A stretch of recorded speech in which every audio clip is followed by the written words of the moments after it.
Eu vou falar um pouco sobre jornalismo em Brasília para vocês, jornalismo político de cobertura do poder, um pouco sobre o momento pelo qual a gente está passando no jornalismo brasileiro, particularmente aqui em Brasília, que é onde eu trabalho há algum tempo.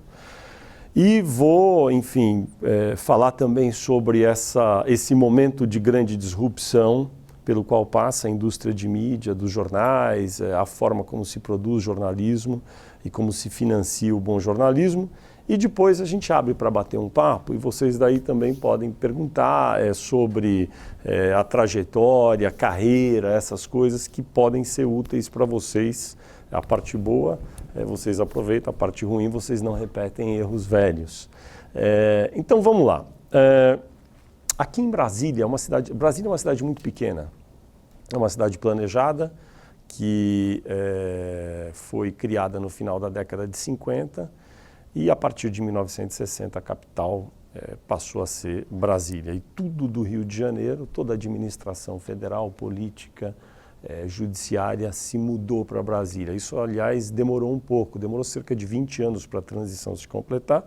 Brasília, nós estamos em 2014, tem 54 anos, portanto, e embora a gente ouve falar que Brasília tem quase 3 milhões de habitantes, o centro de Brasília, que é conhecido como Plano Piloto, as duas asas, onde estão os ministérios, ali não há mais do que, nesse Plano Piloto, que é o centro da capital, não tem mais do que 400 e poucas mil pessoas. Então, é uma cidade realmente pequena, onde todo mundo se conhece, convive muito, há uma proximidade muito grande entre as pessoas nesse centro, e isso também produz uma proximidade muito grande entre os jornalistas e suas fontes.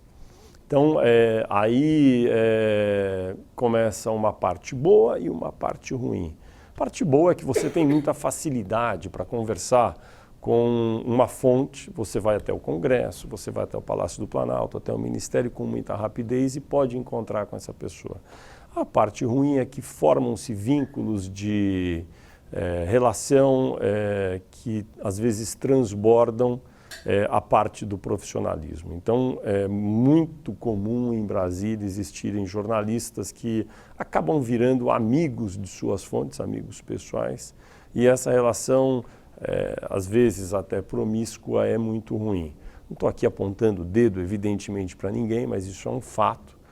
Também ocorre em outras cidades, que são capitais de países grandes como o Brasil, nos Estados Unidos, isso também ocorre, em Washington.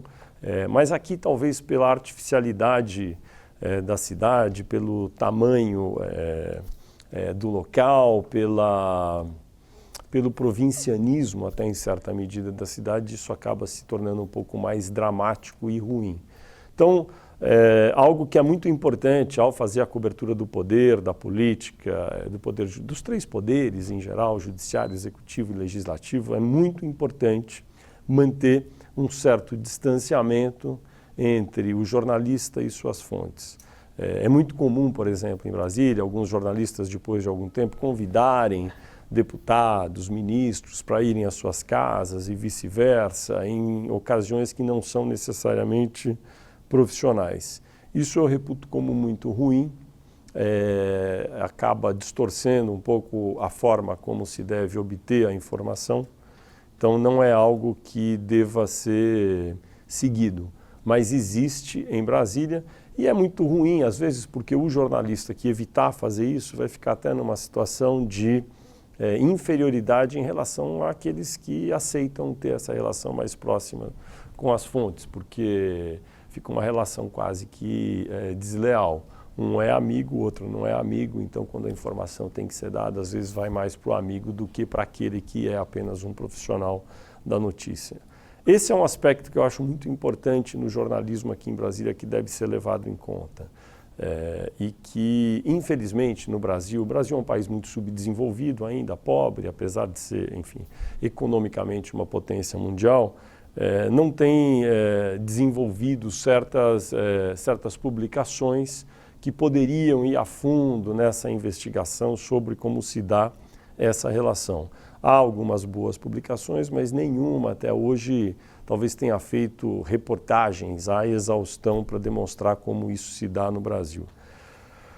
Bom, então esse é o contexto em que a gente trabalha aqui na capital da República, em Brasília. A outra coisa é que eu gostaria de falar para vocês e que eu acho que está muito em pauta hoje é sobre como o jornalismo que faz a cobertura do poder no Brasil e em Brasília acabou se distanciando um pouco ao longo dos anos da realidade do cotidiano da imensa maioria das pessoas.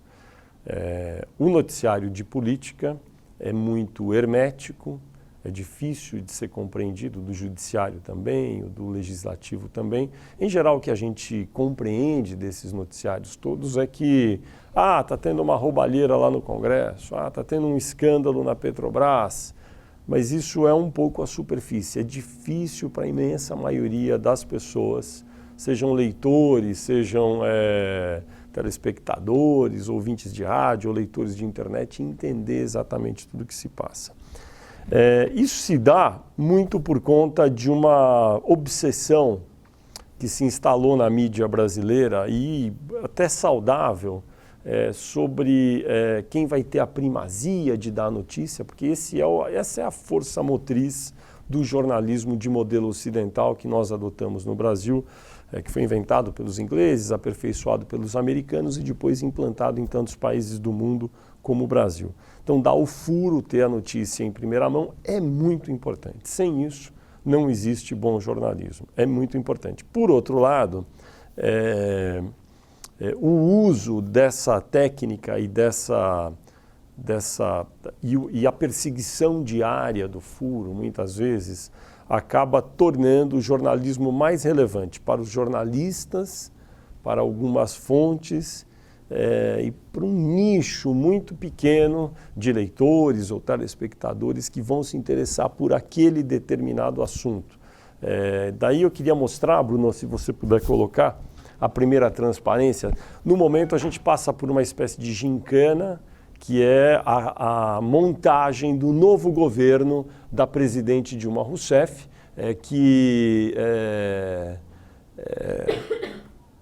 que vai ser instalado a partir do dia 1º de janeiro de 2015, não é? Então, no dia 1º de janeiro de 2015, a presidente Dilma Rousseff inicia o seu novo mandato, ela tem 39 ministros, sei lá quantas mil pessoas em cargos de comissão, cargos de confiança, e muita gente quer saber quem vai dirigir o IBAMA, quem vai dirigir o Ministério e tal.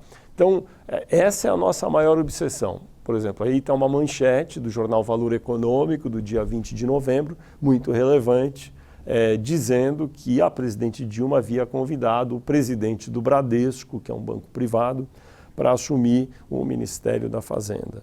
Então, é relevantíssimo isso, certo? Porque quem vai comandar o Ministério da Fazenda vai dar a linha da nova política econômica do país. Nós vamos saber se o Brasil vai crescer, se o Brasil não vai crescer, de que forma vai se dar esse projeto. Agora, a importância maior é o que vai fazer o próximo ministro da Fazenda. E nós temos, é claro, essa perseguição sempre diária de saber.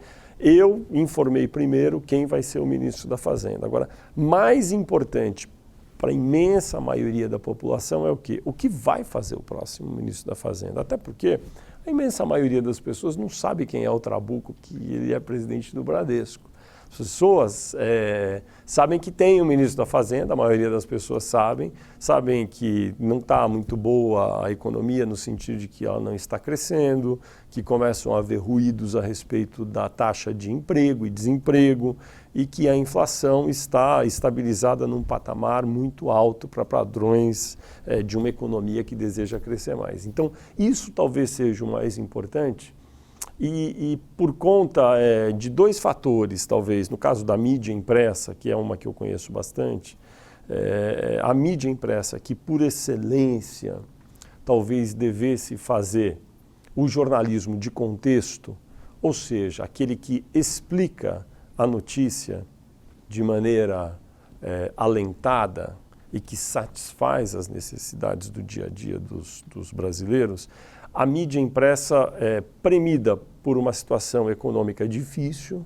Vocês sabem que os jornais têm tido dificuldade para ampliar o seu leitorado e por conta da competição com a mídia digital, que essa sim rapidamente pode colocar uma informação, fulano de tal vai ser o ministro da pesca. Então a mídia impressa busca com muita obsessão, talvez até maior do que no passado, dar informação pontual sobre determinados assuntos e fica às vezes em segundo plano, muitas vezes, não é o caso do jornal Valor, não estou falando sobre um jornal específico, fica às vezes em segundo plano a prática do jornalismo de contexto, aquele que vai explicar para as pessoas exatamente a consequência de uma determinada notícia. Vai para o próximo. Isso aí era no dia 20 de novembro. Daí no dia seguinte, dia 21 de novembro, daí a continuação foi Trabuco recusou a fazenda e Dilma se reuniu com Barbosa. Aí vai para o terceiro, Bruno. Aí daí a gente sabe que ela acabou convidando, a presidente acabou convidando Joaquim Levy para assumir o Ministério da Fazenda.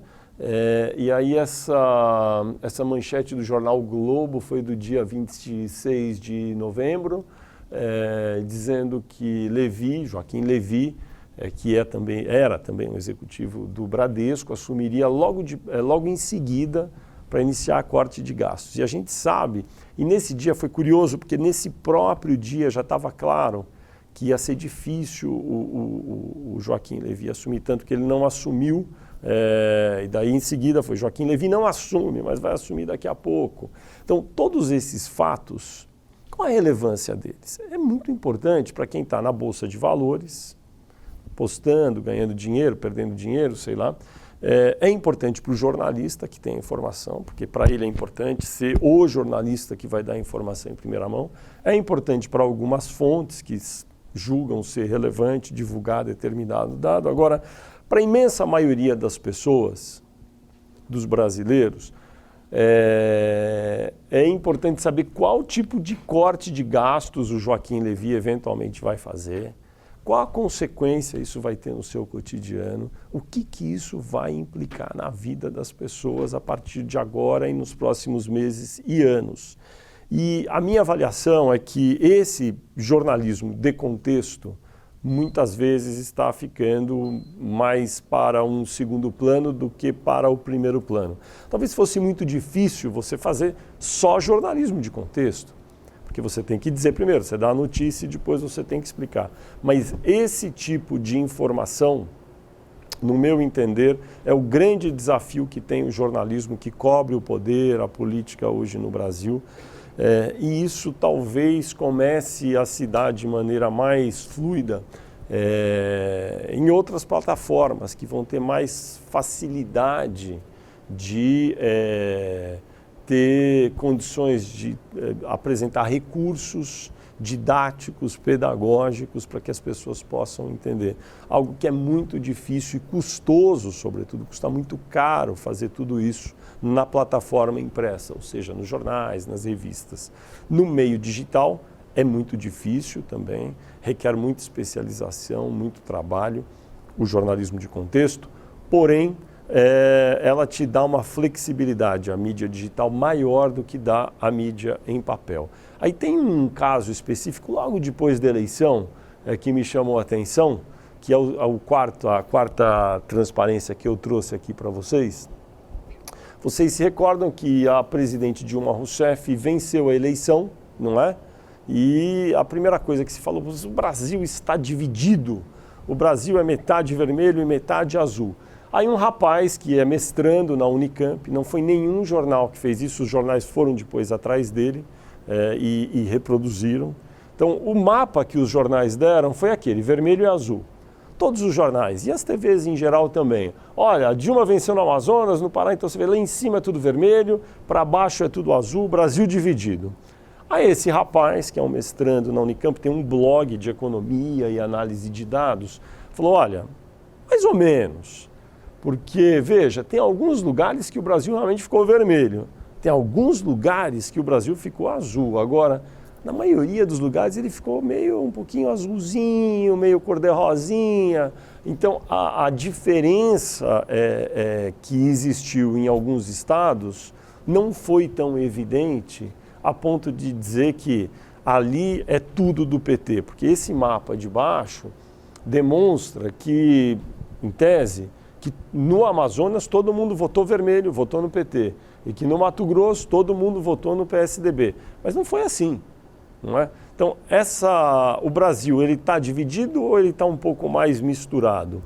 Isso é o que eu chamo de contextualizar, de fazer um pouco de jornalismo de contexto e explicar um pouco mais em profundidade isso para as pessoas. Porque dá a impressão, quando você vai numa manifestação na Avenida Paulista contra o governo do PT, dá a impressão que, nossa, está todo mundo contra o PT. Quando você vai numa manifestação, sei lá onde, do PT a favor do governo, nossa, está todo mundo a favor do governo. E não é assim. Esses são mais os pontos extremos da sociedade brasileira. E a missão do jornalista é exatamente mostrar que essa área no meio parece ser muito maior do que, de fato, às vezes o noticiário dá a entender. A gente lê hoje as análises, as análises políticas e de conjuntura em geral estão todas muito envenenadas, eu diria. Todas não, mas muitas delas envenenadas, e você muitas vezes tem o colunista que é a favor de determinada posição, o colunista que é a favor de determinada outra posição, e você não tem aquele que fala, olha, mais ou menos, tem isso aqui, mas olha, tem pontos convergentes, existem consequências nesse tipo de política que são assim, existem outras consequências da outra política que são assado. Essa é a missão do jornalista, é muito mais difícil fazer isso. É muito mais fácil produzir o mapa de baixo do que o mapa de cima. Então eu acho que essa é uma boa alegoria para dizer o momento pelo qual passa, o desafio pelo qual passa o jornalismo que cobre o poder, que cobre os governos no Brasil, o governo da Prefeitura de São Paulo, o governo do Estado de São Paulo, o governo aqui em Brasília, do país todo, que são de partidos diferentes, e não há só um lado a ser mostrado, há sempre muitos lados a ser mostrado. Isso aí existe, evidentemente, desde que o jornalismo foi inventado, nesse modelo que a gente o conhece, não é? Agora, talvez por conta da disrupção da indústria de mídia, dos problemas econômicos que tem afetado um meio impresso, sobretudo com perda de leitores, perda de publicidade, isso tenha ficado mais dramático. E a missão, eu acho, de jornalistas, aqueles que realmente amam a profissão e que desejam fazer um bom trabalho, é buscar mais pontos de vista, fazer jornalismo de contexto. Em geral, outro dia não, já faz algum tempo, um amigo que trabalha na televisão disse que a televisão, vocês sabem, eles são muito obcecados com a audiência, então fica aquele monitor do Ibope, né, da empresa que mede a audiência, e quando aparece alguém de Brasília, de terno e gravata, falando de dentro do Congresso alguma coisa, a audiência cai na hora. Porque as pessoas parecem que já sabem o que vai ser dito, parece que aquilo é muito velho, parece que aquilo não tem o apelo que deveria ter. Então essa abordagem diferente me parece ser muito importante agora, em benefício do bom jornalismo e em benefício da boa informação dos leitores e dos telespectadores, dos ouvintes em geral. Porque o que nós, jornalistas, precisamos fazer é contar o que está acontecendo, no meu caso aqui em Brasília. Está acontecendo no governo, no Poder Executivo, no Legislativo e no Judiciário. E explicar mais ou menos quais são todos os lados da coisa. Tem esse caso agora, recente, que vocês têm acompanhado, que vem a ser o caso da corrupção na Petrobras, que é um caso gravíssimo. Ninguém duvida de que roubaram bilhões, são valores que eu nunca tinha visto assim, tão grandes num escândalo. E aí já começam a surgir muitas teorias, as teorias políticas. É o maior escândalo, é o que mais roubou da história. não é bem assim, isso sempre teve, etc., não é tão grave. Eu acho que é um pouco das duas coisas. E o jornalismo que possa contextualizar isso vai dizer exatamente que existem ponderações a ser feitas dos dois lados.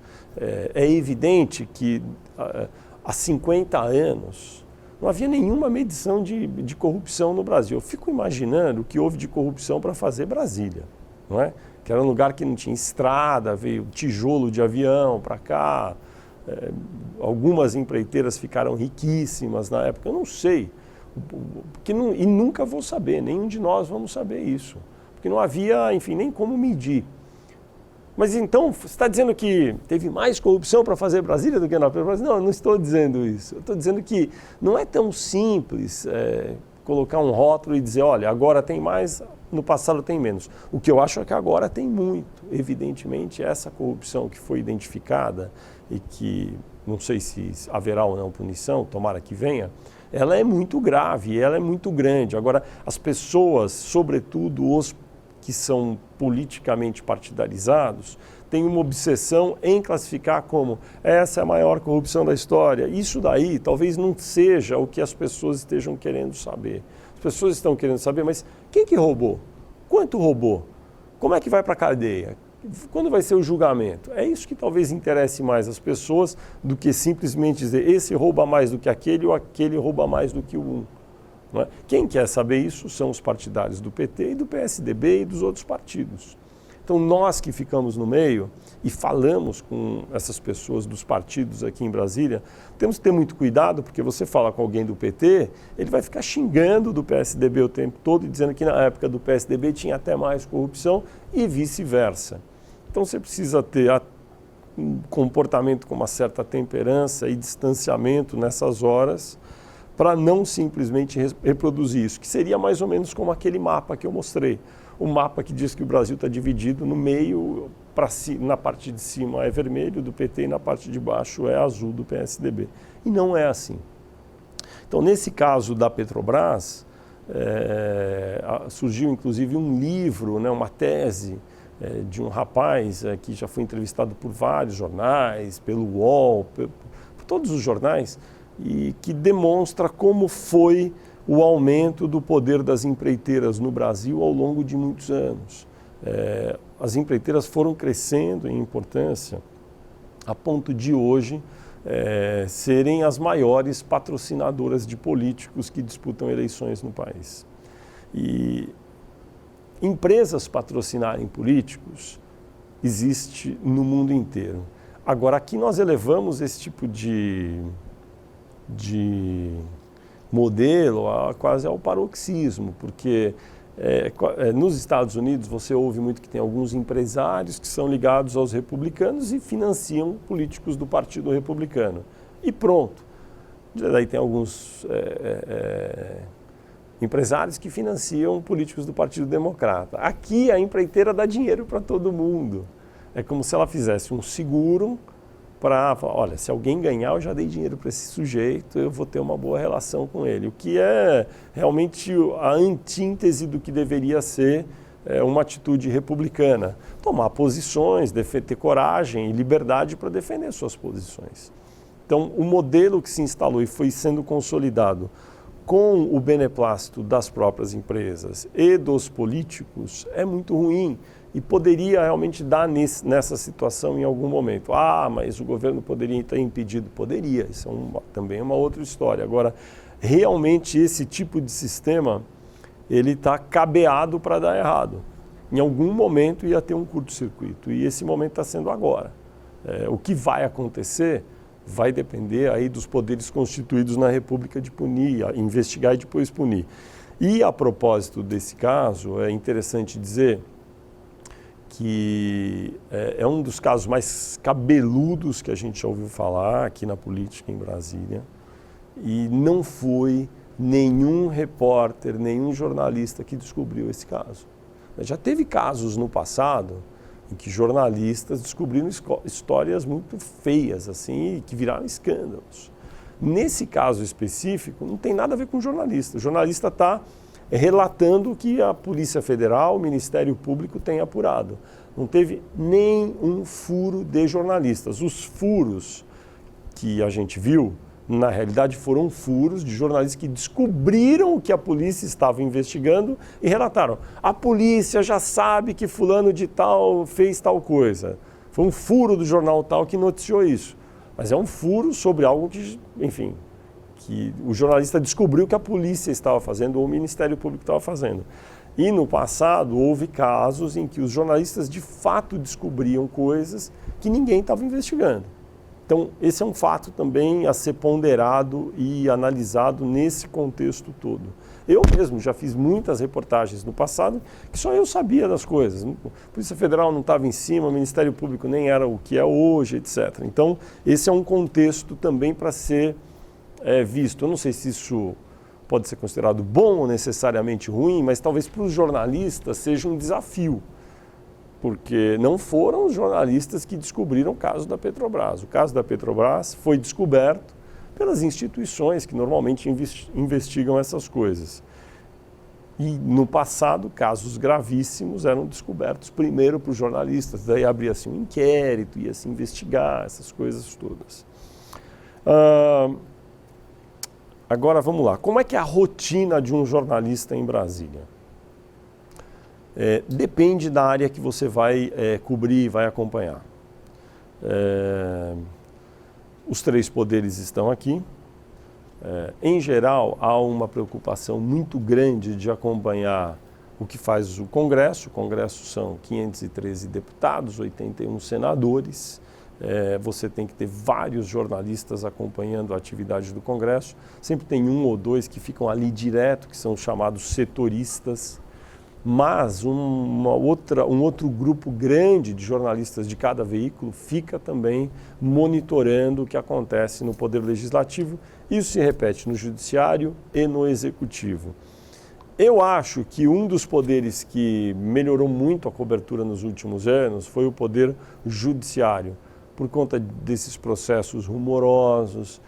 O primeiro processo de grande magnitude de corrupção de políticos, que foi o Mensalão, foi julgado pelo Supremo, houve um interesse maior das pessoas, dos brasileiros. Você já via pessoas falando, agora vai ter o julgamento dos embargos infringentes, não sei o que, coisa que as pessoas antigamente nem falavam, não é? Hoje em dia parece que já virou até um jargão comum no dia a dia de muita gente falar sobre como funciona o julgamento de um caso de corrupção numa corte como o Supremo Tribunal Federal.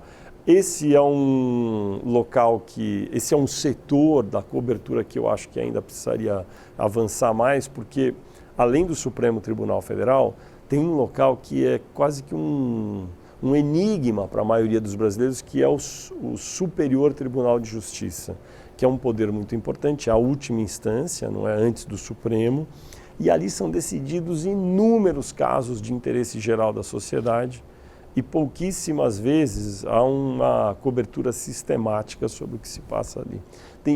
É um manancial enorme de pautas, de assuntos que interessariam a muitos brasileiros.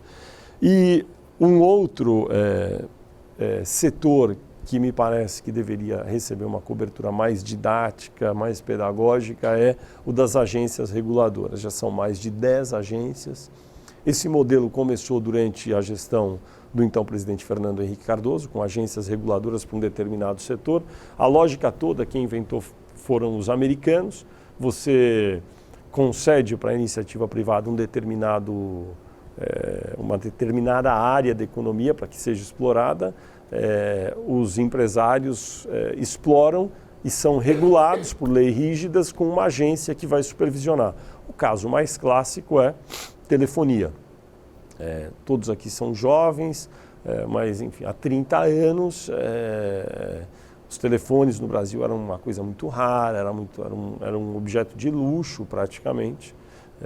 E hoje em dia qualquer pessoa pode ter um telefone. Vocês vão dizer, mas o celular às vezes não funciona, é verdade. Então aí é mais uma razão para que a cobertura dessa área seja intensificada. Eu acho que a gente tem uma dedicação pequena ainda no jornalismo de qualidade sobre o que fazem essas agências, a pauta delas, o que elas julgam, que tipo de regulamentação que elas estão estudando para impor para um setor ou outro.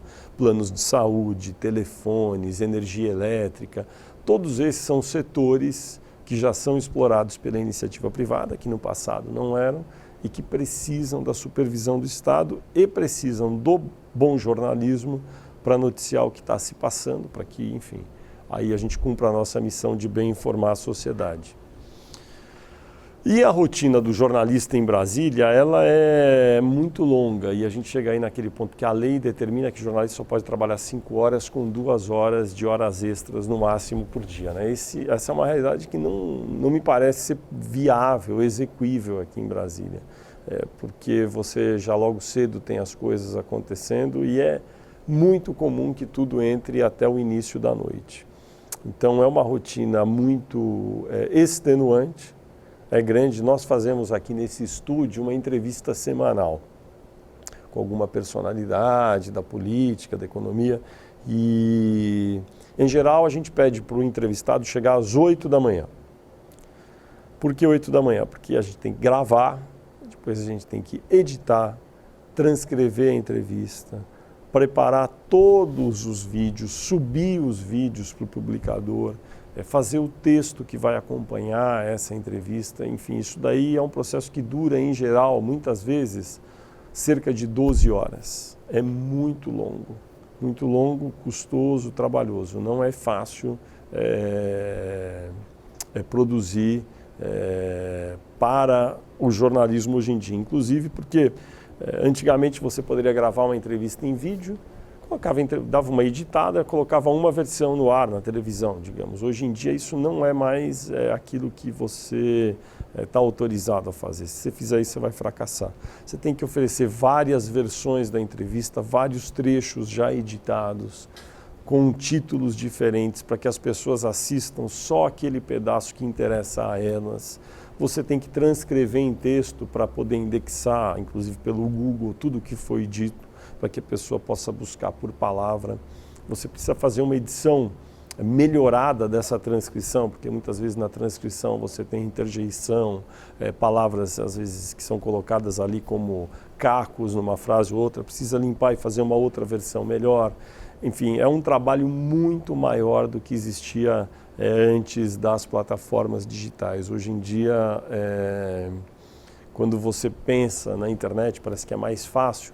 Acho que fica mais difícil porque ela exige um trabalho maior. Por outro lado, ela é mais recompensadora, como eu disse no começo, porque te oferece instrumentos, ferramentas que vão produzir, ao final, um jornalismo de contexto talvez mais abrangente do que os meios impressos podem oferecer na atual conjuntura.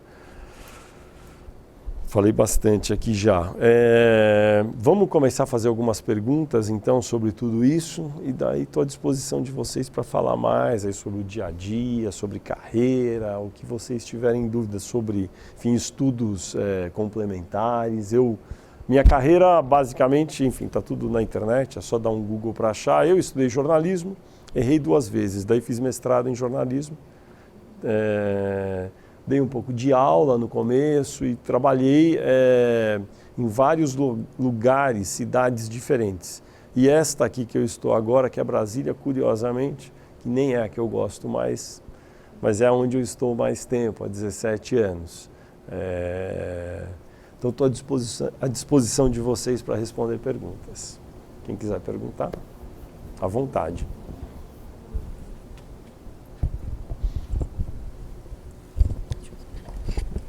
Então, a minha pergunta é relacionada a esse período que vocês viveram recentemente. Se você puder, antes de falar, também já dizer de novo o seu nome, porque daí facilita. Tá. Sou Maria, estudante de Manaus, Legal. jornalismo. A minha pergunta relacionada a esse período que vocês viveram, que foi a eleição agora de 2014, ela foi bastante peculiar, porque há muitos anos não se vivia assim, sempre foi uma polarização muito grande, PT, PSDB. Esse ano apareceu uma terceira candidata, que foi a Marina Silva. Ela esteve durante muito tempo, chegou até algumas pesquisas a ser cotada para ir para o segundo turno. Isso. Eu queria saber o que isso mudou na forma de fazer o jornalismo político aqui em Brasília. O que isso mudou na cobertura? Como isso foi recebido pelos jornalistas aqui da capital? Então, na realidade, não foi algo inédito isso que aconteceu. Essa eleição de 2014 foi a 7ª eleição presidencial direta que o Brasil teve pós-ditadura militar, né? 89, 94, 98, 2002, 2006, 2010 e 2014. Nessas 7 eleições, sempre houve um esboço de terceira via. E a Marina Silva é, de fato, uma protagonista de um feito inédito. Ela é a terceira via, ou seja, aquela que ficou em terceiro lugar, mais bem colocada sempre. Nunca houve uma terceira colocada tão bem posicionada como ela em 2010, ela teve cerca de 20%, e agora ela conseguiu, numa eleição imediatamente posterior, repetir essa marca de 20%. Foi um pouquinho acima, né? 21%, 22%, acho que 21%. Então, isso daí já havia acontecido em 2010, aconteceu de novo. Do ponto de vista da cobertura jornalística, eu acredito que não houve grande mudança, exceto que foi necessário para os veículos de comunicação dedicarem um tempo equânime, vamos dizer assim, para os 3 principais candidatos, os 3 protagonistas. No caso, a presidente Dilma Rousseff, que concorria à reeleição, Aécio Neves, do PSDB, e Marina Silva, que concorreu desta vez, em 2014, pelo PSB. Em 2010 ela estava no PV, o Partido Verde ainda, mas teve também essa votação muito robusta. O que eu acho que está acontecendo, na realidade, é uma mudança mais na conjuntura política do que propriamente na forma como se tem feito a cobertura de eleições no Brasil. Essa cobertura de eleições no Brasil ela foi mais ou menos desenhada em 89, quando o Brasil voltou para a democracia, quer dizer, já estava em democracia, mas voltou para o sistema de eleições diretas, que vem a ser uma cobertura extensiva de cada candidato, com repórteres acompanhando diariamente os principais candidatos. Isso a gente viu pouca inovação de 89 para cá.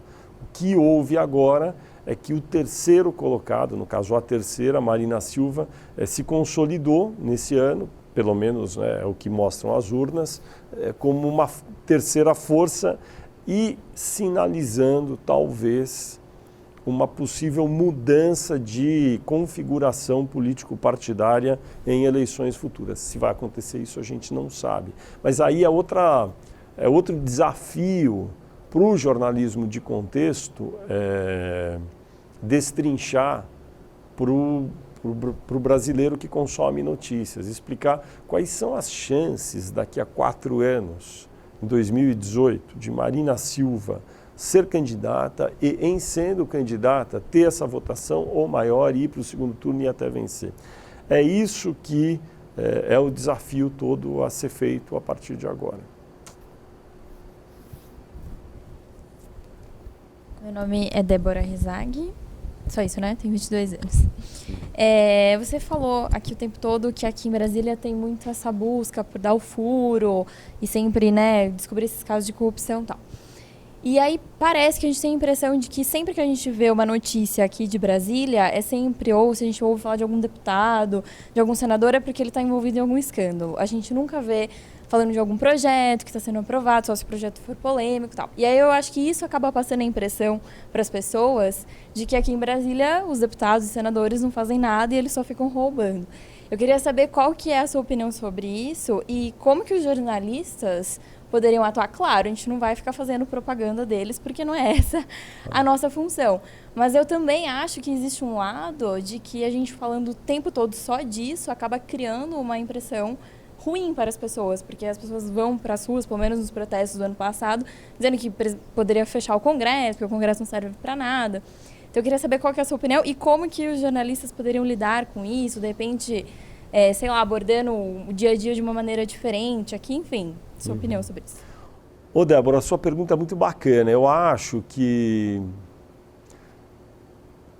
a culpa por essa situação, por essa conjuntura, é de jornalistas, mas também dos políticos, do que está em torno da política. Parafraseando Nelson Rodrigues, às vezes a gente não sabe porque a gente bate num deputado, mas ele sabe porque está apanhando. Porque a impressão realmente que tem é que tem muita gente ali fazendo coisa errada ou que não devia. Tem várias piadas, anedotas sobre como os políticos são de péssima qualidade.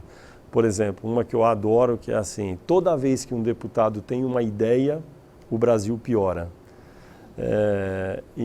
Mas assim, é claro que isso é uma caricatura e não é exatamente isso.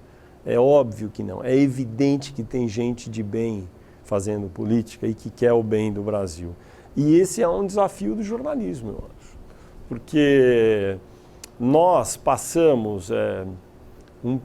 tudo isso é uma anomalia histórica, não é? Nós passamos poucos períodos verdadeiramente democráticos no Brasil. Temos uma história muito pobre em termos de valores republicanos e democráticos, essa que é a verdade.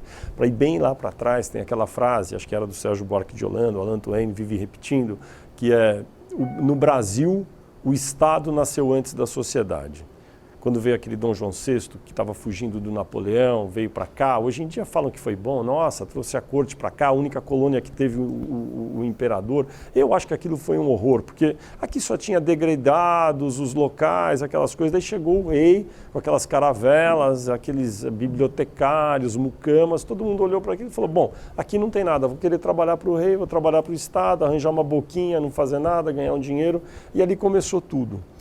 Eu acho assim, um fator constitutivo muito ruim da sociedade brasileira, essa dependência do Estado. O Estado é aquele nhonhô que vai prover tudo, e as pessoas se acostumaram a achar que, bom, o Estado tem dinheiro, ele fabrica dinheiro, vou pegar um dinheirinho para mim, não vou fazer nada.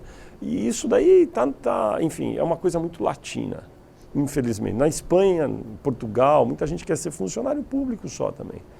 Estava falando com um empresário da Espanha outro dia, disse que tem de gente jovem querendo só ser funcionário público é uma coisa enorme na Espanha.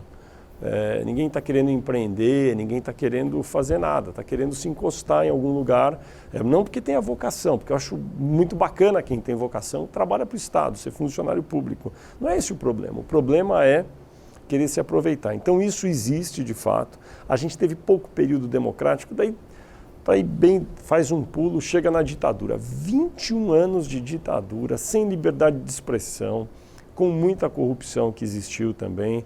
Né? Só para citar o caso das empreiteiras, em 1969, o Costa e Silva baixou um decreto proibindo a presença de empreiteiras estrangeiras no Brasil, praticamente. Né? Se tinha uma empreiteira brasileira, não ia contratar uma estrangeira, fechou o mercado.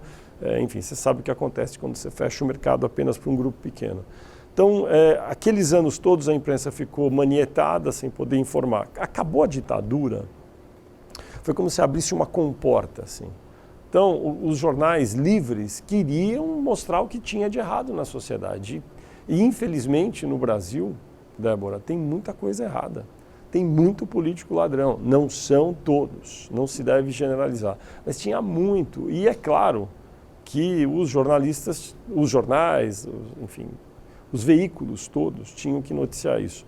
E foi ficando. Só que a gente já está com quase 30 anos de democracia e não conseguimos ainda encontrar, talvez, uma forma de fazer jornalismo de relevância que tenha impacto e que não seja bajulatório, como você está falando. Entendeu? Não é fazer bajular ninguém, mas alguma coisa de impacto, mas que não seja necessariamente um escândalo, um caso de roubalheira, alguma coisa que alguém tem que ser mandado para a cadeia, etc. É muito difícil isso. A boca ficou torta pelo uso do cachimbo. Os políticos fazem muito pouco para ajudar, na minha opinião. Né? Eles poderiam ajudar, eles não fazem. Basta ver a história do Congresso em anos recentes, dos tantos prefeitos nas principais capitais, governadores, os casos são muito rumorosos, né? Você sabe. Então, acho que é uma conjuntura geral. Agora, não adianta ficar jogando a culpa também nos outros. Eu acho que os jornalistas têm que se preocupar, desculpa repetir de novo, buscar uma fórmula que seja eficaz, atraente para os leitores, para os telespectadores, de jornalismo que contextualize as notícias, que explique as coisas, mas que ainda assim seja atraente. Porque quando você fala isso, você fala, mas que coisa chata, né? Vou ficar explicando, que ninguém vai querer ler isso. As experiências nos outros países dizem que não, dizem que esse tipo de empreendimento é bem sucedido e, inclusive, financeiramente independente. Fernando, olá, eu sou Glória Branco. Eu queria voltar a falar com você sobre a questão da qualificação. Eu não sei se você concorda comigo, mas eu acredito que dentro da faculdade nós nos preparamos para técnica jornalística, mas não especificamente para cobrir política. Eu gostaria de saber qual foi a sua trajetória no que diz respeito à qualificação depois que você saiu da faculdade. Se você precisou fazer cursos, o que você buscou para que você se tornasse um bom jornalista do assunto político. Obrigada. Glória, esse é um outro problema brasileiro, existir uma universidade, um curso universitário de 4 anos sobre jornalismo. Eu acho isso um erro, acho isso um equívoco, uma anomalia. Eu sei que vários países têm, mas não interessa, eu acho que ainda assim continua sendo um erro. Acho que seria possível ter um curso de 1 ou 2 anos no máximo, e daí o interessado nessa profissão, nesse ofício, iria buscar alguma especialização em outras disciplinas. Direito, geografia, engenharia, medicina, enfim, ciência política. Eu acho que deveria ser assim. Então, me parece que é um problema estrutural difícil de resolver, porque a lei no Brasil é assim, o curso tem que ter 4 anos, e até pouco tempo, inclusive, era obrigatório ter um diploma de jornalista para exercer a profissão, que me parece ainda uma anomalia maior, porque não é uma profissão que deva ter uma reserva de mercado para pessoas que ficam 4 anos estudando esse curso de comunicação social. Ainda bem que isso daí, pelo menos no momento, não é válido, né? Qualquer pessoa está apta, se desejar, e se tiver alguém para contratá-la, não é, a exercer a profissão de jornalista. No meu caso, eu tenho 51 anos. Então eu peguei o final da ditadura, tinha assim, aquele fim do movimento estudantil. Eu sempre me interessei muito por política, então militava no movimento estudantil, reconstrução da UNE em 79, e havia uma efervescência muito grande nos meios estudantis secundaristas e universitários. Então nós discutíamos muito, todo mundo era de uma tendência política, tínhamos reuniões, lia-se muito, porque é curioso, que era tudo meio proibido ainda, né, no final da ditadura, final dos anos 70, certos livros, mas aí as pessoas parece que queriam ler ainda mais do que o normal. Então lia-se muito, discutia-se muito, foi aí que eu acho que adquiri um pouco da minha formação, um pouco de conhecimento político. Dizem que as pessoas são, para o resto da vida, o que elas são aos 18 anos, né, mais ou menos. Quer dizer, muda um pouco, tal, mas aquilo que você é aos 18, 20 anos é o que você mais ou menos vai ser em termos de interesses mais gerais, assim, vamos dizer. E no meu caso foi assim, nessa época, até os 21 anos, por aí, dos 15 até os 21, tive muito interesse, então me ajudou. Hoje em dia isso não existe mais, essa efervescência politizada não é tal como era. Hoje há um outro tipo de agitação política na sociedade, que também é muito rica. Eu imagino que as pessoas que querem ser jornalistas e querem cobrir política ou esses assuntos relacionados ao poder, porque eu prefiro poder porque é um pouco mais amplo que política, não é? Essas pessoas têm que ter desde cedo um interesse por assuntos gerais, buscar entender o que está se passando na sociedade, ler muito. E não vejo assim propriamente um curso nessa época, é um interesse que a pessoa vai ter. Depois, eu fiz mestrado em jornalismo. Depois de alguns anos, fui fazer mestrado. Para mim foi útil porque foi fora do Brasil, eu fiz mestrado na Inglaterra e foi útil para conhecer um modelo do jornalismo inglês que eu aprecio bastante, foi um mestrado em jornalismo. E me ajudou do ponto de vista técnico, mas um mestrado, daqueles mestrados ingleses, lá o mestrado dura 1 ano, chama Master of Arts, e deu para sobreviver. Eu não sei se eu aguentaria fazer esses mestrados brasileiros que duram anos, depois vai fazer doutorado, mas não sei quantos anos. Não sei se eu teria paciência para fazer isso e se isso combina muito com a atividade jornalística. Acho que depende de cada um. Acho que a pessoa que vai querer cobrir poder e política tem que ler muito, tem que se informar muito, tem que saber o que se passa pelo mundo. E é muito um interesse pessoal e menos de fazer um curso específico.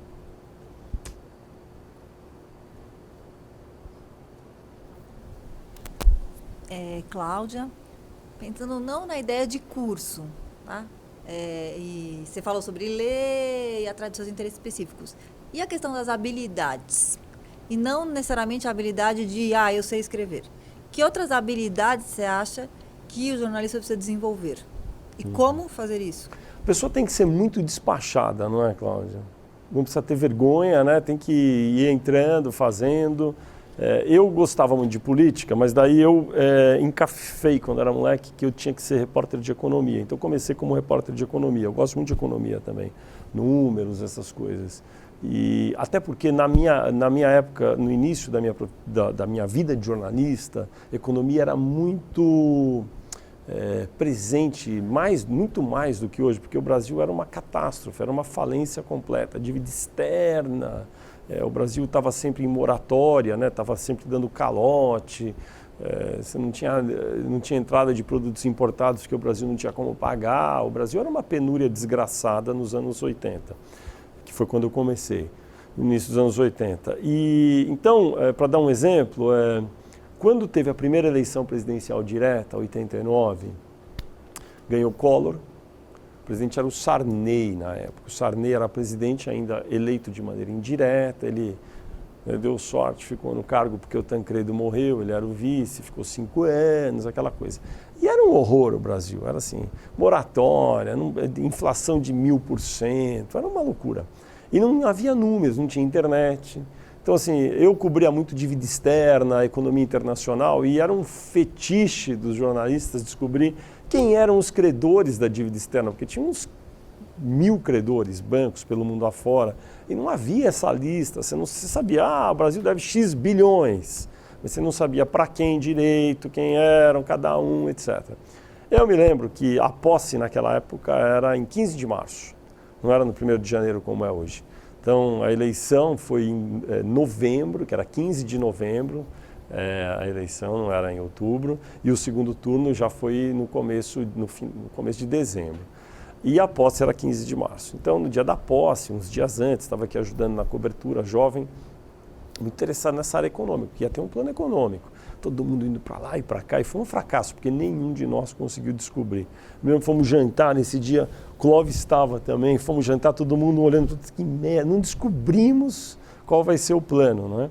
Mas eu tinha conseguido o seguinte, no dia 14 de novembro, eu pensei, vou dar um pulo no Banco Central.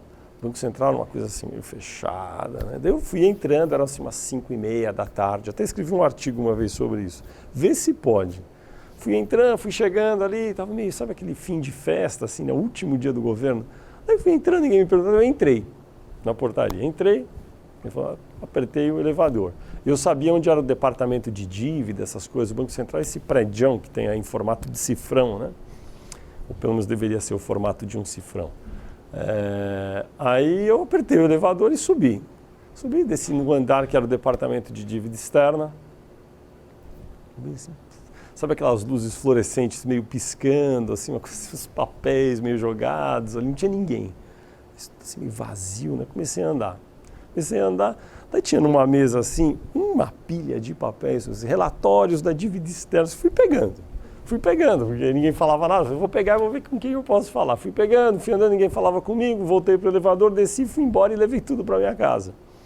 Fiquei fazendo matéria uns 6 meses seguidos depois com aqueles papéis. Mas é ilegal fazer isso, hoje isso seria impossível, eu sei lá. O fato é que foi útil, porque deu para fazer... Fiz muitas matérias sobre quem eram os credores, de que país que eram, quanto que o país devia, quanto pagava de juros. Eram informações públicas, elas deveriam ser públicas, porque o dinheiro é público. Hoje em dia, inclusive, todas elas estão na internet, se você entrar lá. Naquela época não tinha internet, não tinha nada. E era um governo muito fechado. Então, às vezes, você tem que fazer umas coisas assim. Tem que ter senso de oportunidade. É claro que eu não vou cometer nenhum crime, não é? Eu não vou grampear pessoas, eu não vou invadir propriedade privada para roubar alguma coisa que seja...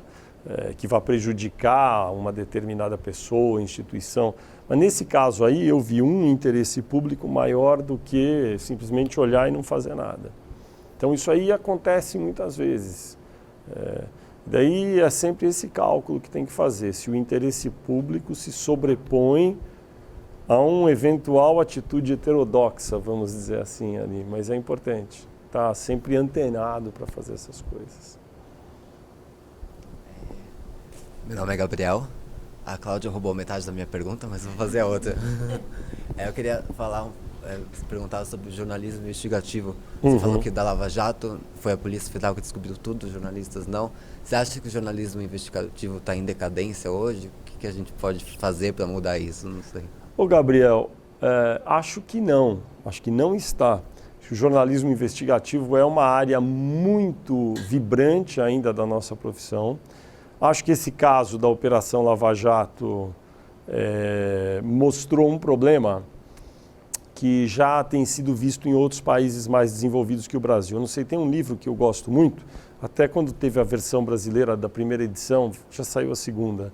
Fiz até o prefácio, que são pessoas que eu conheço, que chama-se Os Elementos do Jornalismo.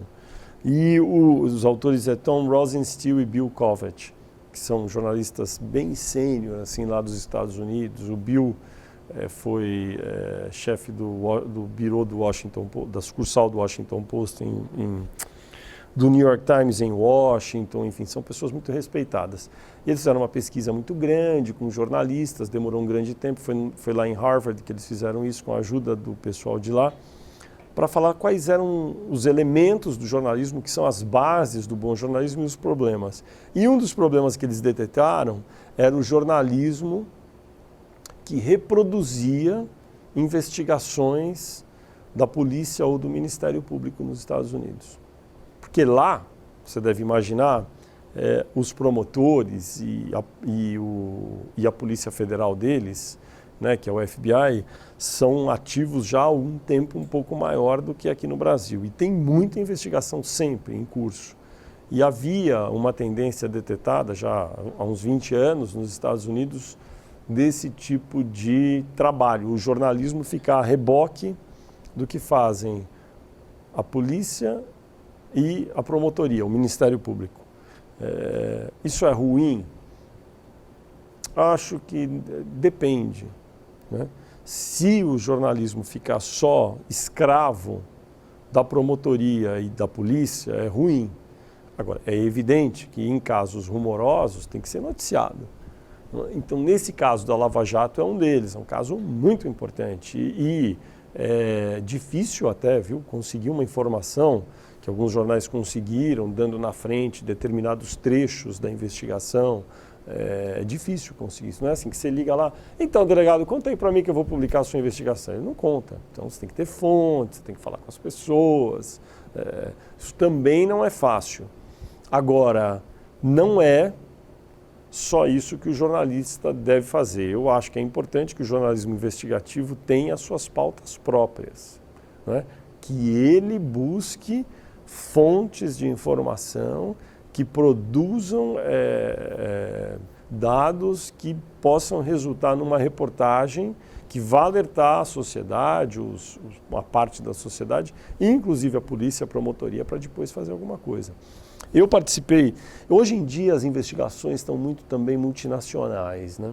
Eu participei de uma investigação que durou 6 meses, agora com um grupo de jornalistas que colabora entre si, isso aí existe há uns 15 anos, chama Consórcio Internacional de Jornalismo Investigativo, jornalistas investigativos.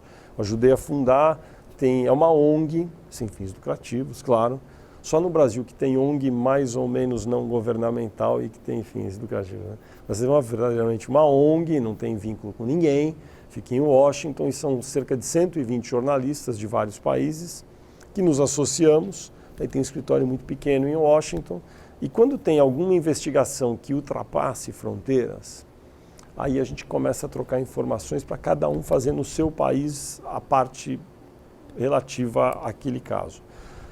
Esse daí foi muito interessante porque houve uma pessoa, um jornalista francês do Le Monde, que teve acesso a muitos documentos de Luxemburgo, que é um paraíso fiscal europeu, no qual as empresas pagam pouquíssimo imposto ou nenhum imposto e fazem manobras fiscais para também pagar menos imposto nos seus países. São centenas de empresas, são bilhões e bilhões de euros não recolhidos em impostos e muitas vezes, ou na maioria delas, dentro da lei. A gente sabe que isso acontece, mas a gente nunca viu de perto, né? Aquela a piada da cabeça do bacalhau. Todo mundo sabe que tem, mas você nunca vê, só vê o rabo do bacalhau. Tal.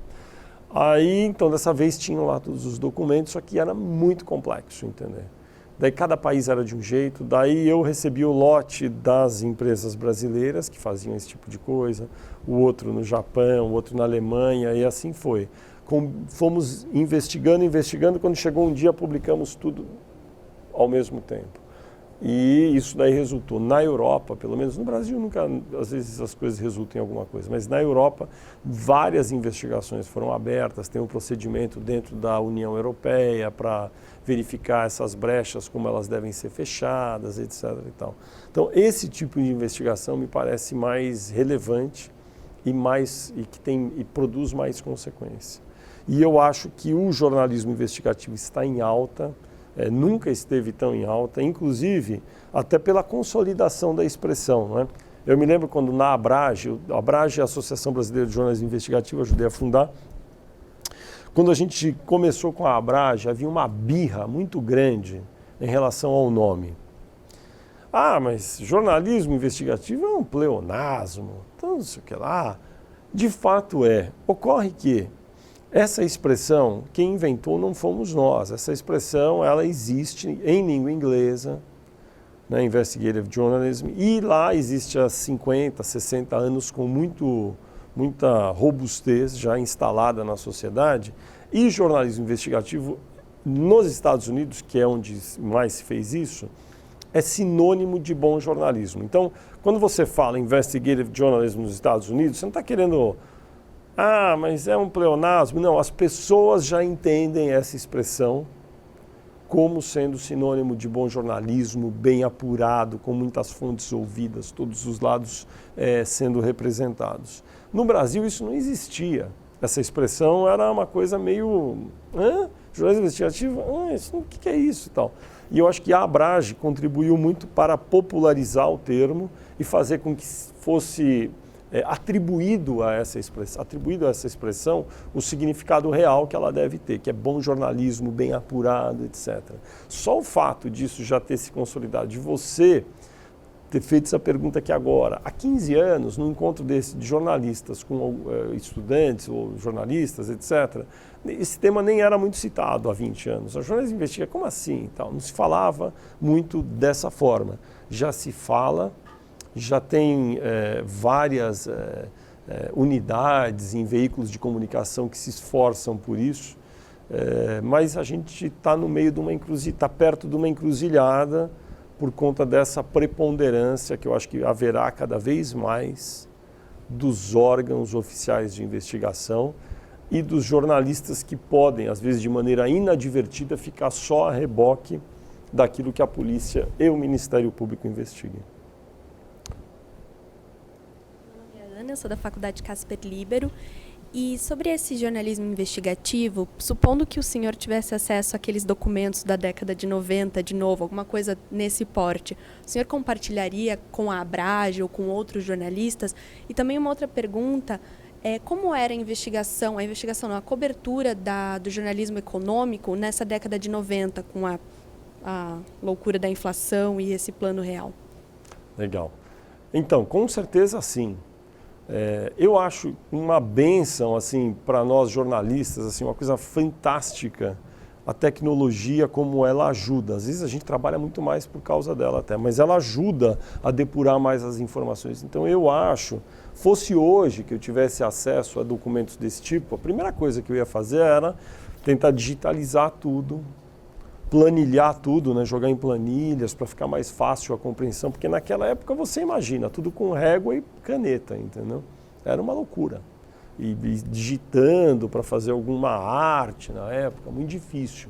Então, certamente eu compartilharia muito mais. E uma das regras hoje que existem é que tudo tem que ser muito transparente. Depois que você publica uma determinada reportagem, você publica todos os documentos que deram origem àquela reportagem. Não precisa ficar, tive acesso e tal. Não, publica tudo.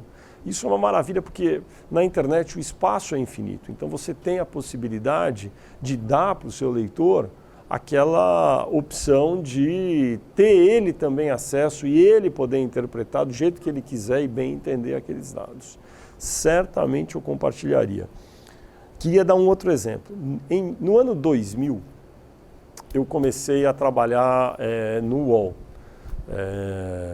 Daí comecei a fazer um site modesto, que foi aumentando, um site de política, que, aliás, é o site de política em atividade mais antigo do Brasil, desde o ano 2000.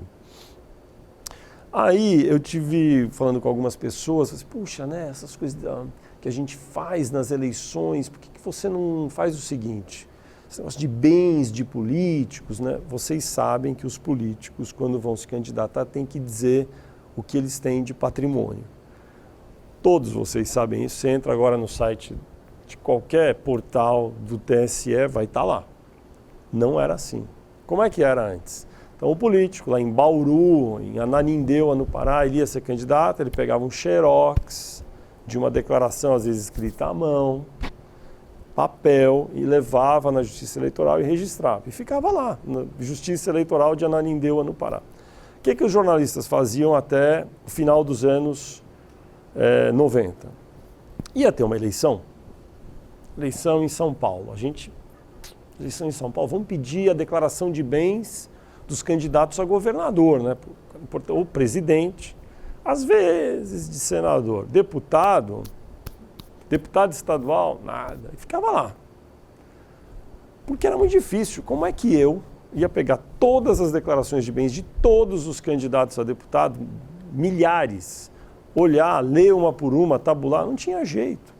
Aí eu pensei, tive essa ideia no ano 2000. Vou pedir de todos, vamos ver o que acontece.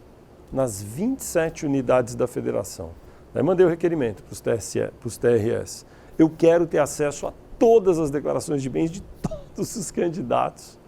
Aí um pandemônio, né? Alguns, mas não sei se pode. Vários juízes não deram, foi necessário recorrer. Demorou 2 anos para que tudo fosse divulgado. E foi ainda em parte. Daí tudo foi digitalizado, tabulado, num processo que demorou um tempão. E daí isso virou um projeto que se chama, até hoje, chama politicosdobrasil.com.br. Está lá, foi a primeira vez que se fez isso na história. E daí depois o UOL, que é uma empresa robusta, tem muita tecnologia, assumiu e continua fazendo até hoje. Eu dou uma ajuda, mas eu inventei isso daí naquela época e não existia, simplesmente não existia. Então as pessoas iam votar para deputado estadual em Tocantins, em São Paulo, sem saber ou ter acesso aos dados que o sujeito que era candidato apresentou para a Justiça Eleitoral. Então isso eu achei uma coisa, uma coisa que me deu muita satisfação fazer, porque foi o uso de jornalismo assistido pelo computador, porque teve muita ajuda de tecnologia, muita análise também, porque deu para dizer quem tinha avião, quantos políticos tinham avião no Brasil. Hoje em dia a gente vai entrar lá, tem. Quantos tinham casa própria, quantos tinham automóvel, quantos guardavam dinheiro em casa.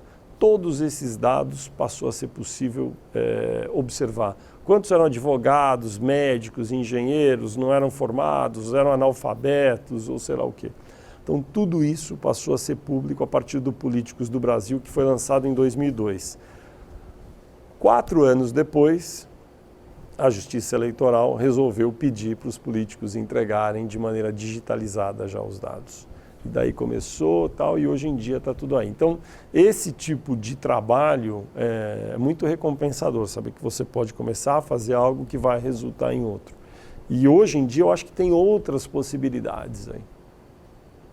Não sei se te respondi, mas era isso. Falando sobre as possibilidades, Fernando, nós sabemos que hoje as redações estão enxugando o número de jornalistas. E isso, junto com a internet, propicia que jornalistas hoje sejam empreendedores. Você pode empreender como jornalista. Então, nós temos a Agência Pública, nós temos a Ponte, lá em São Paulo, que são grupos de jornalistas que fazem um jornalismo mais independente das grandes mídias, das grandes imprensas. Você acha que isso é um caminho? Você acha que o mercado está aberto e preparado para receber esses jornalistas? Eu acredito que a tendência é crescer. Né? A nossa opção hoje é buscar construir mesmo uma profissão talvez um pouco mais independente. Gostaria de saber a sua opinião sobre isso. Então, eu acho que há uma mudança muito grande no cenário, no ambiente para negócios na indústria de mídia jornalística no mundo, não é só no Brasil. Não é segredo que as empresas de mídia jornalística sofrem dificuldades em vários países do mundo, inclusive no Brasil. E me parece também ser quase que um lugar comum, chover no molhado, dizer que a plataforma digital será a plataforma que sobreviverá de alguma forma com o bom jornalismo praticado ao longo de já muito tempo no país e em outros países. Qual vai ser o formato da indústria? Como ela vai se financiar exatamente? Como ela vai ter independência financeira para praticar bom jornalismo? Isso são questões que ainda me parecem estar em aberto. Mas eu acredito de maneira firme que haverá sempre a necessidade na sociedade brasileira, nas sociedades de democracias ocidentais como a brasileira, de haver a prática do bom jornalismo. A sociedade sempre estará preparada para remunerar o bom jornalismo, porque ela precisa de alguém para curar as notícias, organizar as notícias e facilitar a vida dela.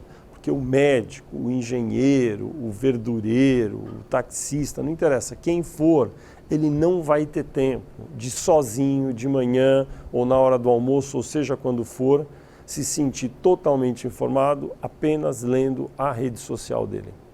Ele vai poder ler, ele vai se satisfazer, vai se comunicar e interagir com alguns amigos ou pessoas do seu círculo de conhecimento. Mas muitos já percebem isso, vão necessitar de alguém que seja profissional, que esteja fazendo isso, fala, olha, tudo bem, aqui teu amigo te recomendou isso e aquilo, mas aqui está um cardápio do que essas pessoas que são pagas, que vivem, são pagas para fazer isso, entenderam que são fatos relevantes e que você talvez devesse ler, ou assistir, ou ouvir. Então, isso eu acho que sempre vai existir. A grande dúvida, e é a pergunta de muitos milhões de dólares, é como é que você vai remunerar esse tipo de atividade de maneira decente, fazer com que ela seja próspera e financeiramente independente. Eu acho que há algumas experiências, como você citou, nenhuma delas ainda é a definitiva, mas essa experimentação é muito bem-vinda, porque é por aí que as coisas acho que vão acontecer. Ok, vou fazer mais uma pergunta, agora voltando um pouco sobre cobertura de poder. Eu gostaria de pedir se você pode me dizer como foi cobrir o impeachment do Collor. Eu tinha 12, 13 anos e eu lembro dos caras pintadas na rua e eu acho que isso ficou como um marco da democracia no Brasil ou do começo da democracia. aquilo tudo foi tão grande, tão... Enfim, se você puder falar um pouco sobre como foi cobrir. Então, primeiro um pouco de contexto aí sobre como foi aquele momento.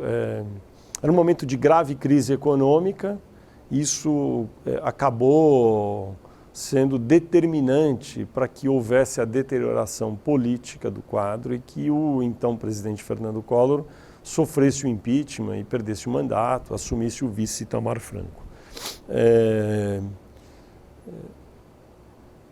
Dito isso, a cobertura ela era muito rudimentar, muito rudimentar. Uma das reportagens, amigos meus fizeram, naquela época isso era possível. Eles descobriram, num restaurante, o número do cartão de crédito de um assessor do presidente Fernando Collor. Você vai no restaurante, você passa o cartão de crédito. E sabiam onde ia, falaram com o garçom, pegaram o número. Naquela época, você pegava o número do cartão de crédito e ligava para a operadora. Falou, olha, aqui é fulano de tal. Ah, pois não. Por favor, podia me dizer aí as minhas últimas despesas? Eles diziam, pelo telefone. Era assim, hoje em dia não é mais possível isso. E eu me lembro que isso foi feito e foi um escândalo, porque tinha muitas despesas ali que não poderiam ter sido realizadas, porque eram além do salário do sujeito. Então, era uma cobertura, era quase um faroeste cobrir esse tipo de evento naquela época. Muitos repórteres aguerridos aí buscando notícia. Eu, na época, militava mais na economia, como eu te falei, né? Cobrir a área econômica, que era dramática, porque o país estava sem pagar a sua dívida, estava com as fronteiras todas fechadas para investimentos estrangeiros, e era uma coisa... eu não sei nem se era bom, mas naquela época foi útil, né? Eu estou fazendo até uma autocrítica aqui, mas... eu acho que alguns sinais foram passados, talvez foram ultrapassados ali pela mídia. Você lê as reportagens, as coisas que a gente escrevia sobre o Collor, hoje, talvez seriam mais bem apuradas. Não quero nem falar aqui, porque não quero acusar ninguém, mas assim, fala sobre uso de drogas, umas coisas que, sei lá, magia negra, umas loucuras que se falava na época. Agora tem até esse livro da ex-mulher dele falando dessas coisas. Mas eu acho assim, não havia... evidências, havia indícios de certas coisas que a gente sabia que acontecia.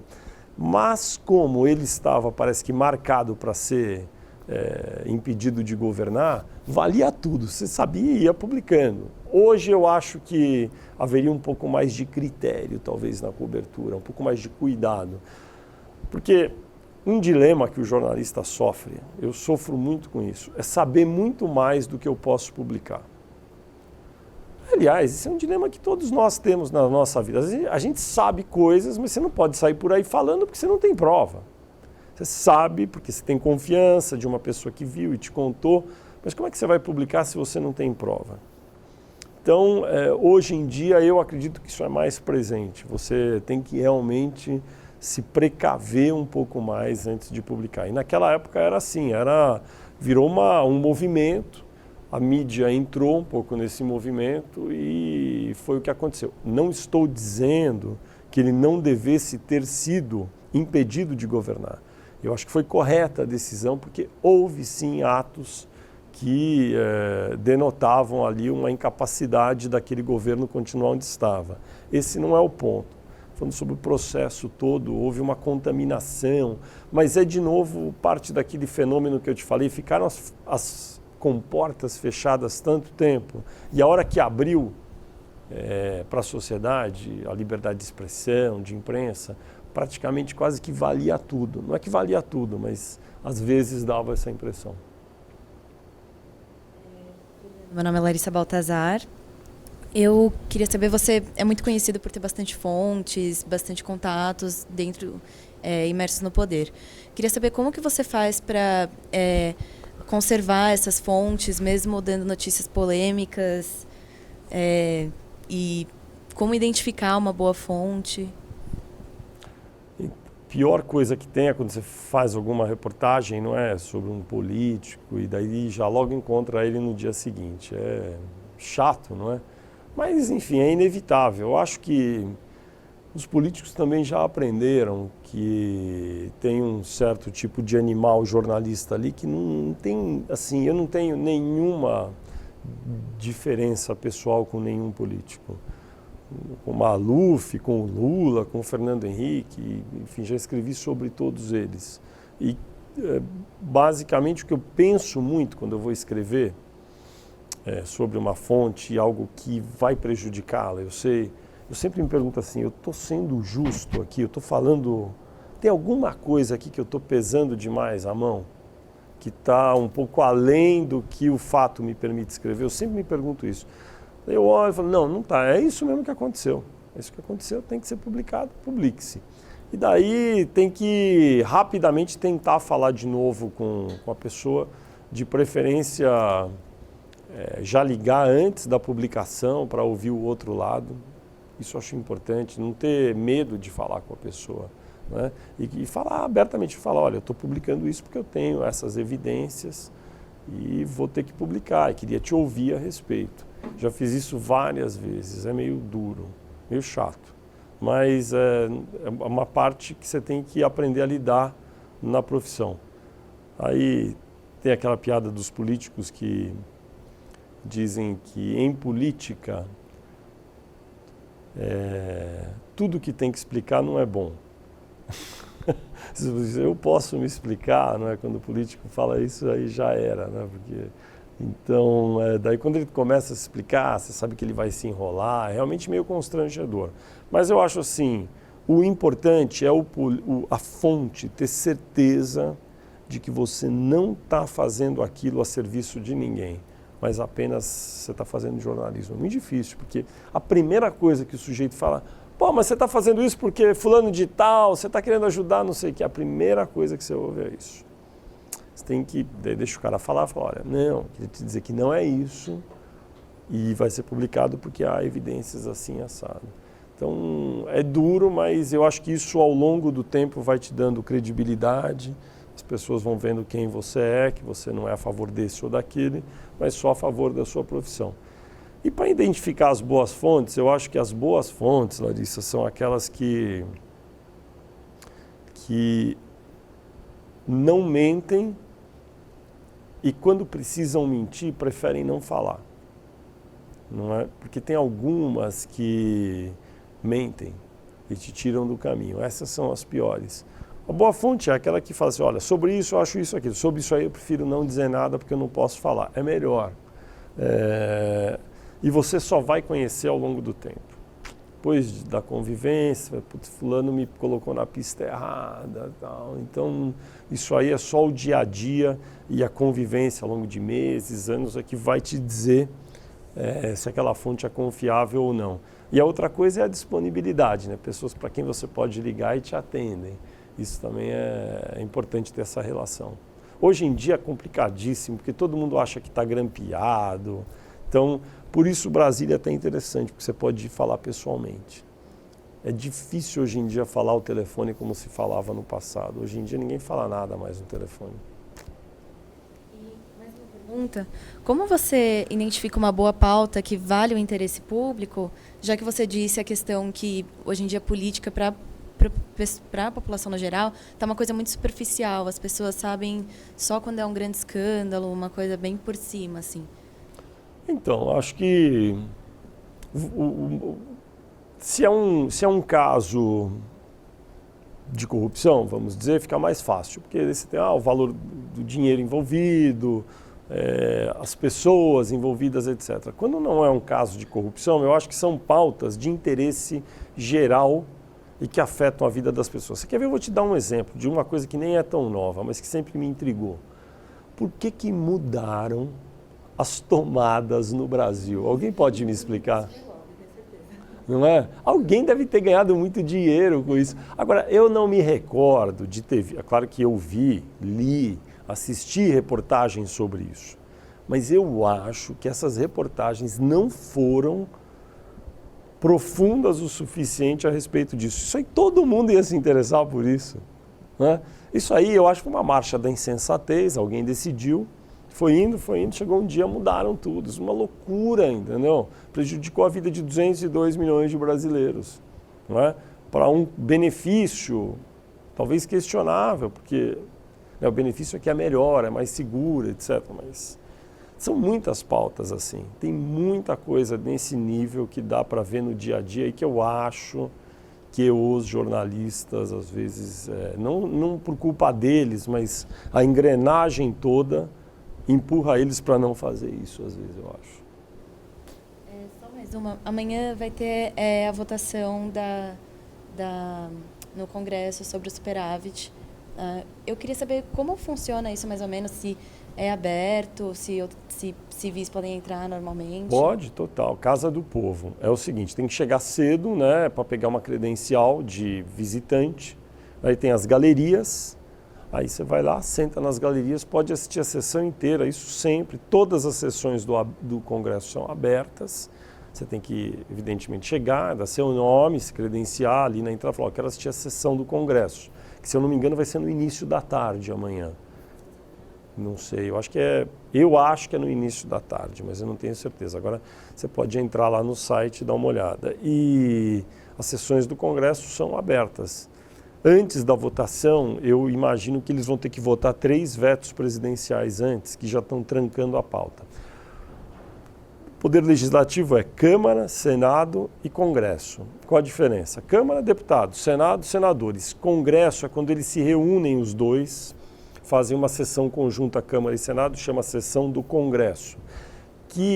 Qual a diferença? A diferença é que o Congresso vota alguns assuntos apenas. Por exemplo, o orçamento, lei de diretrizes orçamentárias, vetos presidenciais. Quando a presidente da República veta uma lei, ela tem poder, não é? O Congresso aprova, a Câmara aprova, o Senado aprova, vai para a sanção. Ela chega lá, ela fala, não gostei, vetei, fica vetado. Volta para o Congresso que tem que votar esse veto dizendo, ok, tudo bem, vetou, paciência. Ou não, vamos derrubar o veto, a lei vai valer sim. Então, esses vetos da presidente são votados, analisados pelo Congresso, ou seja, sessão conjunta. Quando o veto da presidente não é votado depois de um determinado período, ele tranca a pauta do Congresso, ou seja, ele impede que outros assuntos sejam analisados e votados pelo Congresso, pela sessão conjunta, até que aquilo lá seja votado. Neste momento, já tem 3 vetos trancando a pauta. Então, amanhã o governo vai ter uma sessão dos infernos, porque ele primeiro vai ter que votar o veto, os 3 vetos. Destranca a pauta. Uma vez votado, daí ele pode passar para outros assuntos, inclusive essa história da lei orçamentária que está sendo alterada. Vai ser uma sessão muito boa para assistir para quem se interessa por isso, cheia de gritaria, xingamento, coisa de alto nível. Eu recomendaria, se vocês pudessem assistir, acho que amanhã à tarde vai andar.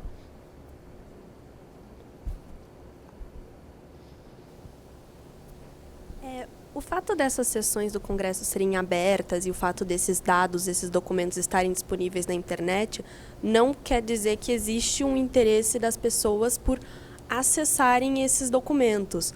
Como o senhor diria assim, daria uma sugestão para os jornalistas para que esses dados despertassem esse interesse nas pessoas, que elas pudessem ler isso porque elas querem ler isso? Essa é uma pergunta difícil de responder. Eu não tenho a resposta para ela e também me intriga às vezes isso. Agora, eu acho que as pessoas leem aquilo que é de interesse real para a vida delas. Esse meu projeto que eu fiz, que chamava Políticos do Brasil, está lá, até hoje tem esse nome, politicosdobrasil.com.br. Se entrar, você vai achar o site. Quando é época de eleição, tem uma audiência brutal o site. Passou a eleição, diminui a audiência. Então, o que eu acho é que as pessoas, elas são inteligentes, elas têm interesse por aquilo que é diretamente relacionado ao cotidiano delas. Então, você não pode achar que o tempo todo elas vão ficar olhando o patrimônio dos políticos, mas no período eleitoral aumenta muito a audiência, depois diminui. Sobre outros temas, por exemplo, a mudança das tomadas no Brasil, não é? talvez as pessoas não tivessem essa informação tão presente no cotidiano delas, por uma falha geral do próprio governo, que eu acho que deveria ter informado mais, por falha ou desinteresse da mídia, etc. E daí não foram buscar informações a respeito. E não houve uma passeata na Avenida Paulista, ou sei lá onde, para protestar contra a mudança dos plugs de tomada no Brasil. Mas porque as pessoas, nesse caso, não tiveram uma oferta de informação. Eu acho que daí nós, jornalistas, temos o desafio de contextualizar, de fazer tudo direito, mas de dar visibilidade a determinados assuntos. Porque não adianta só, isso aí foi publicado, eu estava lá no site, lá embaixo, tal. Não, tem que dar, e se é relevante, tem que estar em cima. Daí a importância do profissional que faz jornalismo. Porque você não pode depender de alguém que é seu amigo no Face, achar que aquilo é importante e ficar postando aquilo sem parar até você ver. Isso aí ele pode fazer, seu amigo fala, olha, vai mudar a tomada, isso é grave.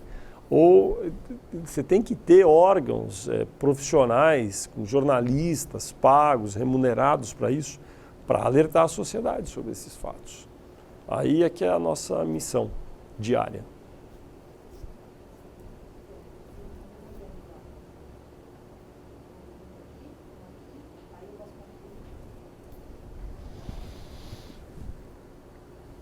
Oi, eu sou a Dayana. Eu gostaria de saber se você se sente realizado na sua carreira e se tem algum projeto ainda que você gostaria de executar.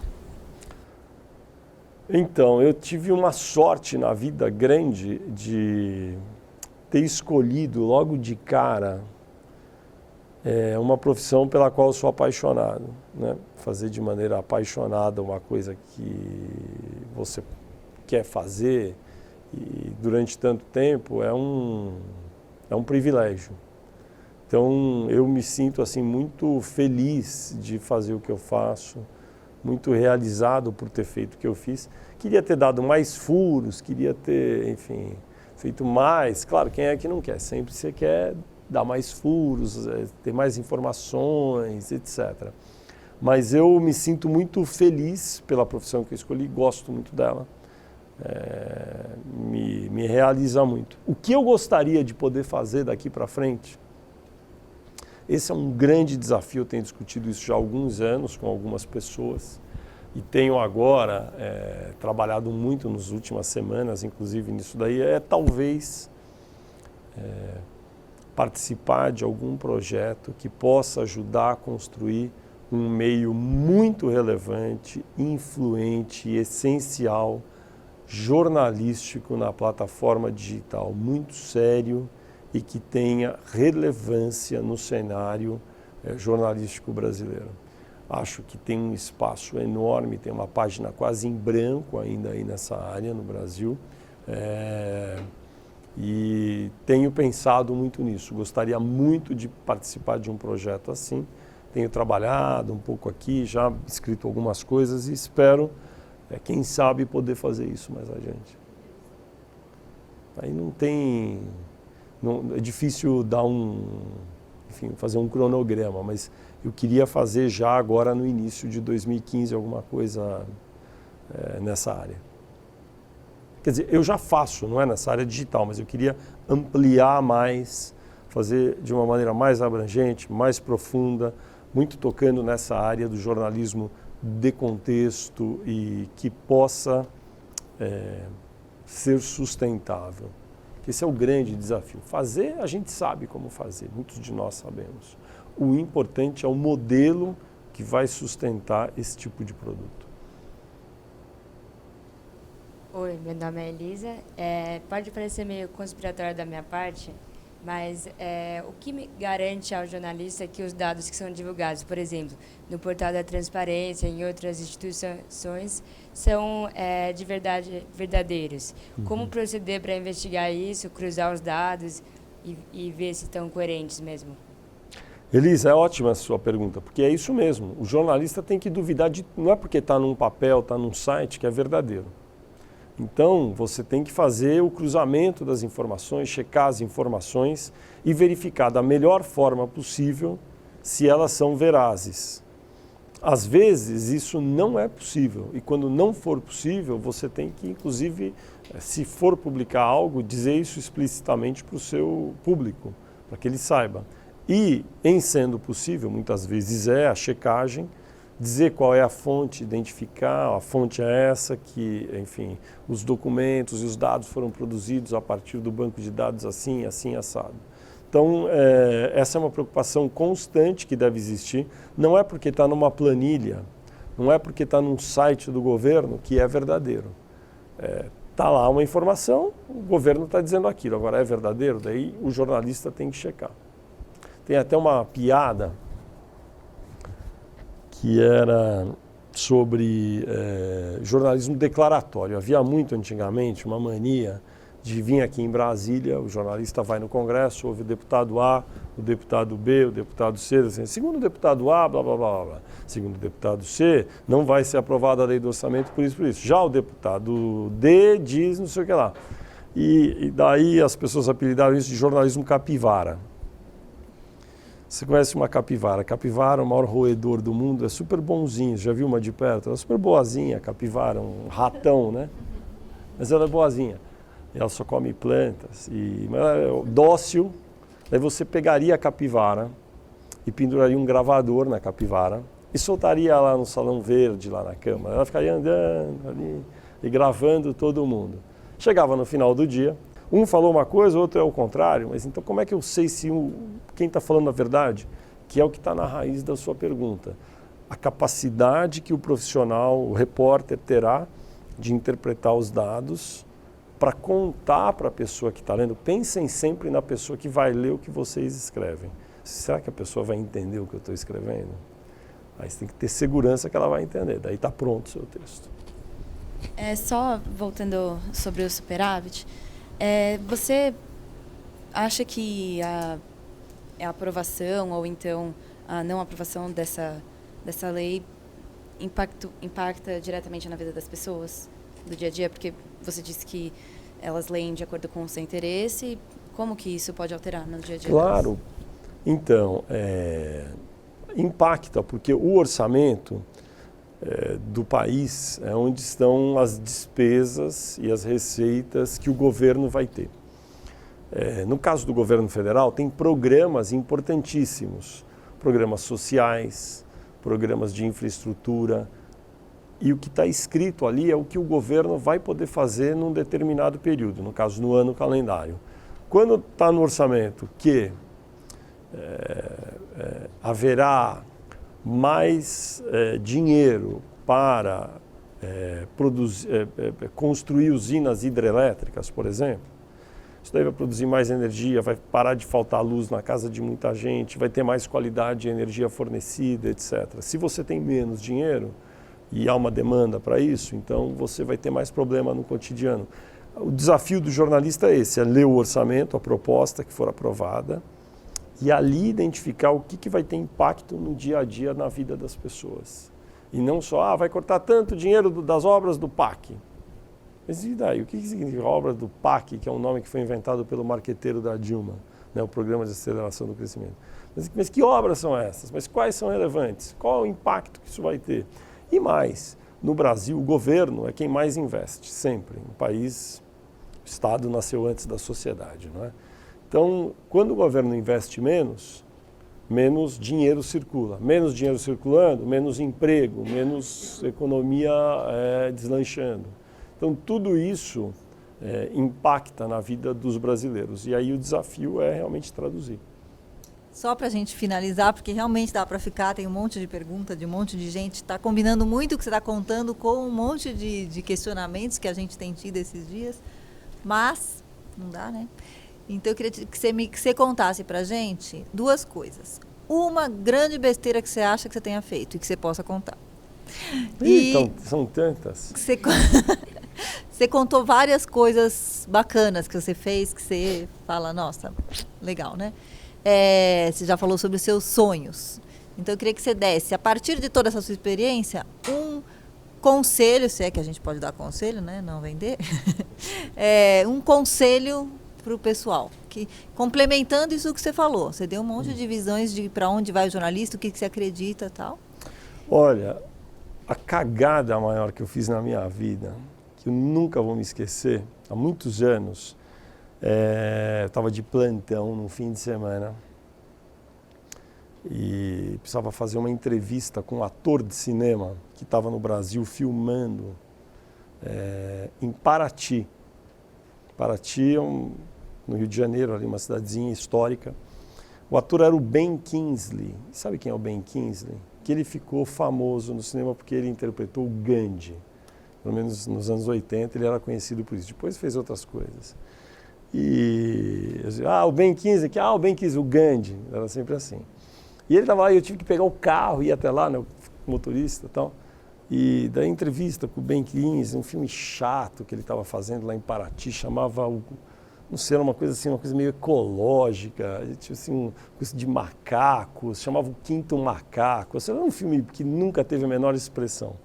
E ele estava lá nesse filme Michuruco, eu nem sei porquê, caça-níqueis, entrevistei o cara, voltei correndo para a redação. Na época, os computadores eram aqueles de tela preta que você escrevia com aquela letra fosforescente, não é? E você digitava, daí um segundo depois aparecia a letra, era uma coisa meio rudimentar. Era uma página com o Ben Kingsley, e eram várias matérias, né? Porque naquela época tinha que dividir e tal. E teve, é óbvio que eu perguntei para o Ben Kingsley, é muito engraçado isso, o senhor não fica incomodado, né, que todo mundo, o senhor é um bom ator, né, já ganhou o Oscar, mas todo mundo sempre relaciona o senhor com o Gandhi, né, o filme, né, não é chato todo mundo perguntar. Daí o Ben Kingsley falou assim, não, eu acho que tudo bem, porque todo grande artista fica com, às vezes, alguma marca, e tudo bem, por exemplo, Leonardo da Vinci, Picasso pintou Guernica, não é? Leonardo da Vinci pintou a Mona Lisa, mas Picasso é conhecido por várias fases, não sei o que lá, e no entanto, né, falam muito de Guernica, etc. Leonardo da Vinci fez muitas coisas, no entanto, falam muito da Mona Lisa. Daí, botei lá na página, daí o editor, não lembro quem era, falou, você está precisando cortar. Daí a frase que eu cortei, estava fechando o jornal, ficou assim, Picasso, por exemplo, ficou conhecido por ter, aí cortou tudo no meio, pintado a Mona Lisa. Entre aspas, na boca do Ben Kingsley. Assim, o Ben Kingsley falou essa imbecilidade e eu anotei e não percebi, entendeu? Como é possível isso? Saiu entre aspas na boca do Ben Kingsley. Assim, diz não se incomodar por ser identificado com Gandhi, porque grandes artistas são marcados por grandes obras, daí, abre aspas. Por exemplo, Picasso ficou conhecido por ter pintado a Mona Lisa. Aí, evidentemente, saiu a frase completa, não erramos. Tal.